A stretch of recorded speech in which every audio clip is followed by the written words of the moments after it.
جب پہلی دفعہ مدینہ شریف کا بلاوا آیا، واقعہ بڑا عجیب ہے۔ ہوا یوں کہ میرے کچھ دوست تھے، وہ پاسپورٹ بنوانے کے لیے جا رہے تھے، تو مجھے کہنے لگے کہ ہم پاسپورٹ بنوانے جا رہے ہیں، تم بھی چلو۔ میں نے کہا چلو جی، میں بھی چلتا ہوں۔ پاسپورٹ پہلے وہ مینول بنتے تھے، بس تصویر لگائی، ٹھپا چھپا لگا کے ہوتے دیتے تھے، بڑا ایزی تھا۔ یہ 94 کی بات ہے، اس وقت میں جاب کرتا تھا۔ تو کچھ دنوں کے بعد پاسپورٹ بن کے آیا، تو میرے دوست کو میں نے کہا کہ یار تم جاؤ گے تو میرا بھی اٹھا لینا۔ کچھ عرصے بعد اس کی کال آئی، کہنے لگا کہ تمہارا ویزا لگ گیا ہے، مبارک ہو، مدینہ شریف کا، تو تیاری کرو۔ پہلے ہم بغداد شریف جائیں گے اور پھر وہاں سے ہم مدینہ شریف جائیں گے۔ رمضان کا مہینہ ہے، پورا مہینہ وہیں گزاریں گے، اور 30,000 روپے کا خرچہ ہے۔ کتنا؟ انتظام کرو۔ اب میرے پاس 1 روپیہ بھی نہیں، اس مد میں کوئی میں نے جمع کیا ہوا۔ میں جب آفس پہنچا، بیٹھا ہوا ہوں، شاہ صاحب کبھی رو رہا ہوں، کبھی ہنس رہا ہوں۔ اب وہ جو میرے کولیگ تھے وہ آئے، کوئی دیکھ کے جا رہا ہے، کوئی یہاں سے دیکھے، کبھی یہ رو رہا ہے بیٹھ کے، کبھی ہنس رہا ہے خود ہی۔ تھوڑی دیر کے بعد میں نے دیکھا وہ سارے جمع ہو کر آ گئے، کہنے لگے خیریت تو ہے آج میاں، کبھی رو رہے ہو کبھی ہنس رہے ہو۔ میں نے کہا مسئلہ یہ ہے کہ ایک خوشی کی خبر ہے اور ایک ذرا سی افسردہ کرنے والی خبر ہے۔ کہنے لگے پہلے خوشی والی خبر بتاؤ۔ میں نے کہا خوشی کی خبر یہ ہے کہ مدینے کا بلاوا آ گیا ہے۔ کہنے لگے پھر پریشانی کس بات کی ہے؟ میں نے کہا پریشانی یہ ہے کہ جانے کا اسباب نہیں ہے، بس۔ میں نے کہا، کہنے لگے کہ بلاوا آیا ہے تو انتظام بھی وہی کریں گے۔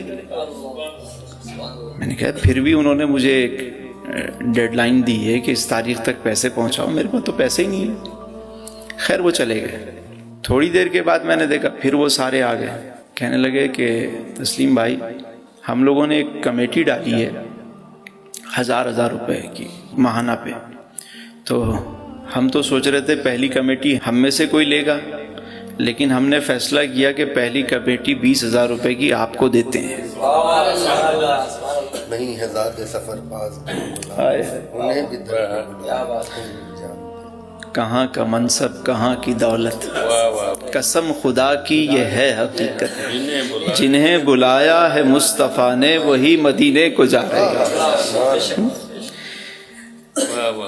اب 20,000 روپے ہو گئے، میں نے 20,000 انہوں نے 2-3 دن میں مجھے دیے، میں خوشی خوشی لے جا کے میرے کارواں کو میں نے پیش کیے۔ میں نے کہا سائیں یہ 20,000، کہتا ہے باقی 10,000۔ میں نے کہا وہ تو نہیں ہے، کہنے وہ بھی انتظام ہوگا، بس جیسے ہو جائے مجھے پہنچا دینا۔ چلو کچھ آسرا تو ہوا جانے کا۔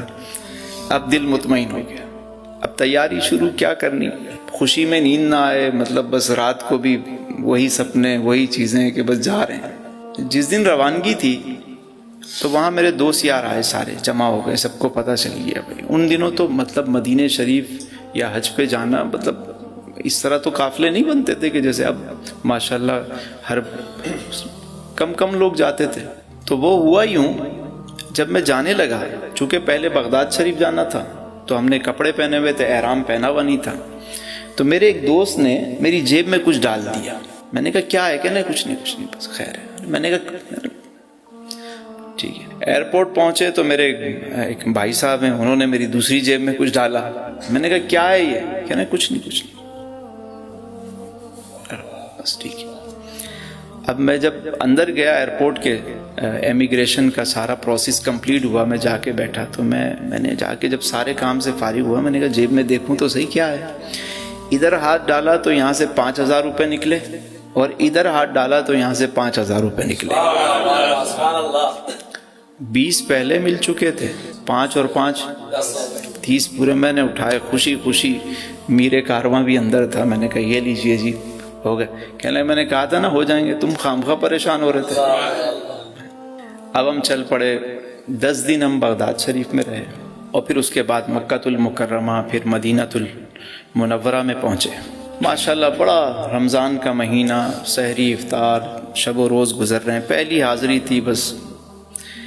اب آخری 2 دن رہ گئے قافلے کو واپس آنے کے لیے۔ ہوٹل میں نا سب ایک ہی کمرے میں سوتے تھے، یعنی سارے گدے بچھا کے پہلے تو وہ ایسے ہوٹل میں بس وہ سب ایک کمرے میں تقریباً 10 افراد 15 افراد، بڑے بڑے کمرے، جیسے یہ سب نے گدے ڈالے بس لیٹ گئے، اس طرح قافلے وہاں جا کے ٹھہرا کرتے تھے۔ تو میں یہ دیکھتا تھا کہ کوئی وہاں سے تھیلا بھر کے لا رہا ہے شاپنگ کر کے، کوئی کھجوریں لے کر آ رہا ہے، کوئی تسبیحاں لے کر آ رہا ہے، کوئی کچھ لا رہا ہے، اور سب جو ہے وہ پیکنگ کر رہے ہوتے تھے، اور میں دیکھ رہا ہوتا تھا کہ بھئی مجھے بتا رہے ہو تسلیم بھائی آج ہم نے یہ خریداری کی، آج ہم نے یہ میں نے کہا ماشاءاللہ جی۔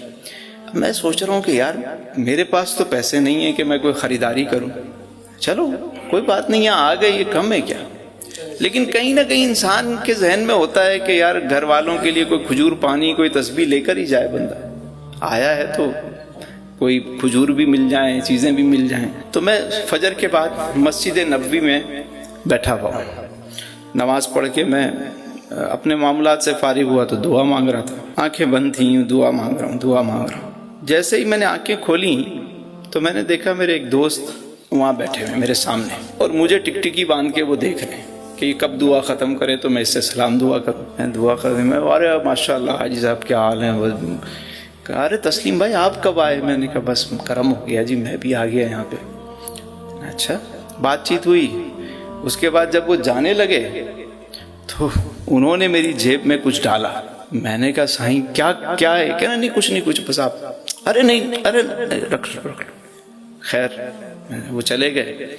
میں جب فارغ ہوا باہر نکلا مسجد سے، حرم سے باہر آیا تو میں نے جیب میں ہاتھ ڈالا تو اس میں 200 ریال تھے۔ کتنے؟ 200۔ میں نے گنبد کی طرف دیکھا اور میں نے کہا واہ واہ سونا، منگتے خالی ہاتھ نہ لوٹے، کتنی ملی خیرات نہ پوچھو، ان کا کرم پھر ان کا کرم ہے، ان کے کرم کی بات نہ پوچھو، بن مانگے دیا اور اتنا دیا۔ جا کے خریداری کی، تسبیح بھی خریدی تو کھجور بھی لی تو ساری چیزیں، میں بھی تھیلا بھر کے اپنے کمرے میں لے آیا کہ بھائی شاپنگ ہو گئی ہماری بھی۔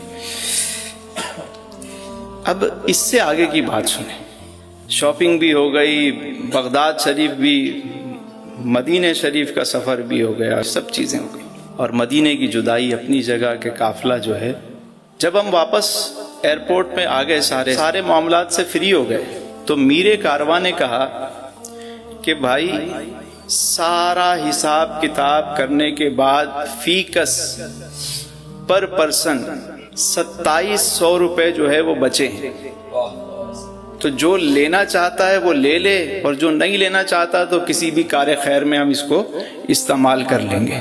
میں نے کہا بھائی مجھ سے زیادہ مستحق کون ہوگا، میرے پیسے مجھے دے دو۔ انہوں نے 2700 روپے مجھے دیے۔ آپ یقین کریں کہ جب میں چلا تھا میرے پاس بلاوا آیا تو 1 روپیہ نہیں تھا۔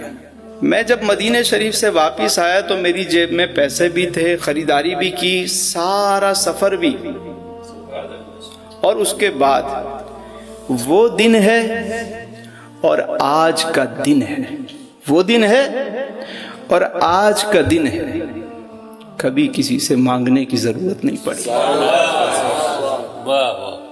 بن مانگے ملا اور اتنا ملا کہ دامن میں ہمارے سمایا نہیں۔ بس حضور سے سچی محبت رکھیں، وہ اپنے غلاموں کو کبھی تنہا نہیں چھوڑتے۔ بے شک فریاد امتی جو کرے حال زار میں، ممکن نہیں کہ خیر بشر کو خبر نہ ہو، واللہ وہ سن لیں گے، فریاد کو پہنچیں گے، اتنا بھی تو ہو کوئی جو آہ کرے دل سے۔